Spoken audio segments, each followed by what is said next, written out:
이어서 뉴욕 현지 연결해 생생한 소식 들어보겠습니다. 장 마감 후에 마이크로소프트와 알파벳의 실적 발표가 있었는데요. 김용갑 특파원 연결해 자세한 얘기 들어보도록 하겠습니다. 김용갑 기자.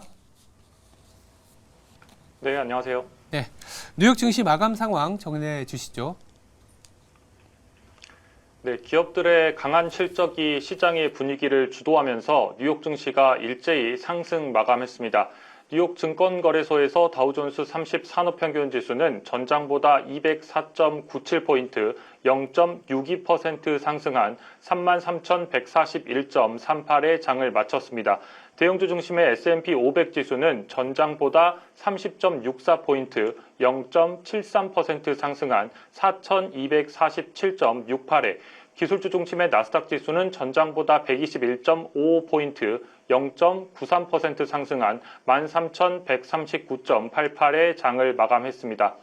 이번 주에는 S&P 500 기업 가운데 약 150개의 기업이 실적을 발표할 예정입니다.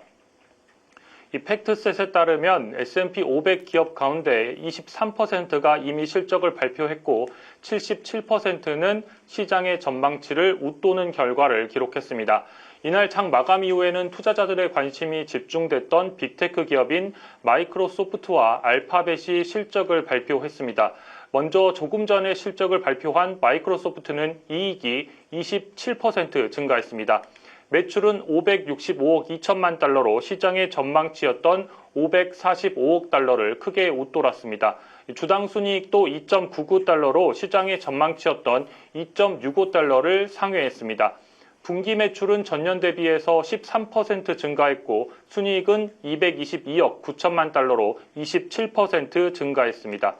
마이크로소프트의 주가는 올해까지 38% 상승해 왔는데 같은 기간 S&P 500 지수는 11% 상승했습니다. 이처럼 올해 뉴욕 증시를 주도했던 마이크로소프트는 전망치를 크게 웃도는 성적표를 내놨습니다. 마이크로소프트는 잠시 뒤인 현지 시간으로 5시 30분, 그러니까 한국 시간으로는 새벽 6시 30분부터 컨퍼런스 콜을 통해서 구체적인 내용을 밝힐 예정입니다.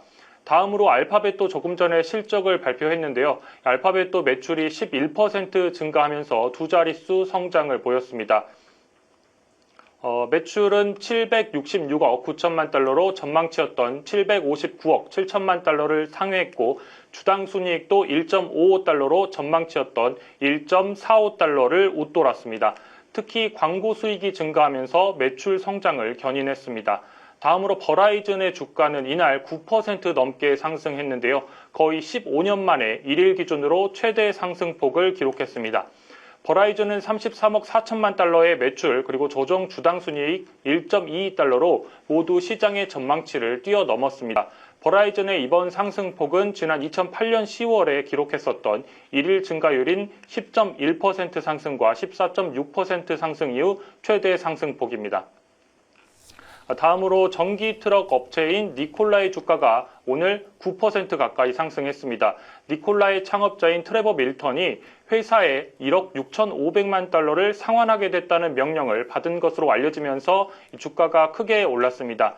이는 앞서 정부의 과징금 조치 등으로 발생한 비용과 손해에 대한 상환입니다. 니콜라의 현재 시장 가치가 3억 8천만 달러 수준인 점을 고려하면 1억 6천만 달러는 회사 입장에서도 의미 있는 금액 수준입니다. 그리고 다음으로 전날에도 전해드린 것처럼 미국의 전미 자동차 노조의 파업이 6주차에 접어들었는데 오히려 확대되고 있다는 소식이 오늘 또 전해졌습니다. 오늘 또 파업 규모가 더 커졌습니다. 이날은 GM 텍사스 공장에서 일하는 전미 자동차 노조 조합원 5,000명이 오전부터 파업에 돌입했습니다. 텍사스 공장은 GM의 SUV 모델이 생산되는 수익성이 높은 공장 가운데 한 곳입니다. 이제 전미 자동차 노조의 파업 규모는 4만 6천 명으로 증가하게 됐습니다. 이 GM 측은 노조 측에 4년간 23%의 임금 인상안을 제안했지만 노조는 GM이 시장의 전망치를 뛰어넘는 실적을 발표했음에도 불구하고 보상이 부족하다고 주장을 하고 있습니다. 실제로 이날 GM은 3분기 실적을 발표했는데요. 실적을 발표한 지 불과 몇 시간이 지나지 않아서 해당 공장의 파업이 결정됐습니다. 실제로 GM은 시장의 전망치를 웃도는 순이익과 매출을 발표했으나 이 파업에 따른 불확실성으로 연간 가이던스는 철회했습니다. 한편 GM은 파업으로 현재까지 8억 달러 이상의 손실이 발생한 것으로 집계하고 있습니다. 다음으로 이날 발표된 경제 지표에서는 미국의 제조업과 서비스업 업황 확장세가 확인됐습니다. S&P 글로벌에 따르면 10월 제조업 PMI는 50으로 소폭 상승했습니다. 제조업 PMI가 50을 웃돌면 경기 확장을 의미합니다. 제조업 PMI는 9월 49.8에서 10월 50으로 상승하면서 6개월 만에 가장 높은 수준을 기록했습니다. 서비스업 PMI도 9월에는 50.1을 기록했는데 10월 들어서 50.9로 상승했습니다. 이에 대해서 크리스 윌리엄스 S&P 글로벌 수석 비즈니스 이코노미스트는 10월에 개선된 상황으로 인해서 이 미국 경제의 연착륙에 대한 희망이 고무될 것이라고 분석했습니다. 네. 이렇게 미국의 경제 지표가 견조하게 발표되고 있음에도 불구하고 월가의 주요 인사들은 경고를 이어가고 있습니다. 전일의 빌 에크먼에 이어서 이번에는 JP모건 체이스의 제이미 다이먼 회장도 경고에 나섰다고 하는데요. 자세한 내용 부탁드립니다.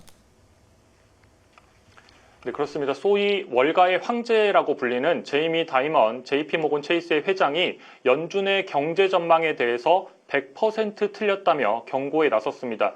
블룸버그에 따르면 제이미 다이먼 JP모건 체이스 회장은 현지 시간으로 24일 사우디아라비아 리야드에서 열린 미래투자 이니셔티브 서밋 회의에서 패널 토론자로 참석을 했습니다. 이 자리에서 중앙은행의 경기 전망을 비판한 건데요. 그는 18개월 전에 중앙은행들이 100% 틀렸다는 점을 지적하고 싶다면서 내년에 어떤 일이 일어날지 매우 조심스럽다 이렇게 말을 했습니다. 이는 지난해 초 중앙은행 관계자들이 인플레이션에 대해서 일시적이라고 주장하며 가볍게 생각했던 상황을 비판한 겁니다. 특히 다이먼 회장은 전 세계 중앙은행과 정부가 인플레이션과 글로벌 성장 둔화로 인한 이 경제적 여파를 잘 대처할 수 있을지 의구심이 있다고 표명을 했습니다.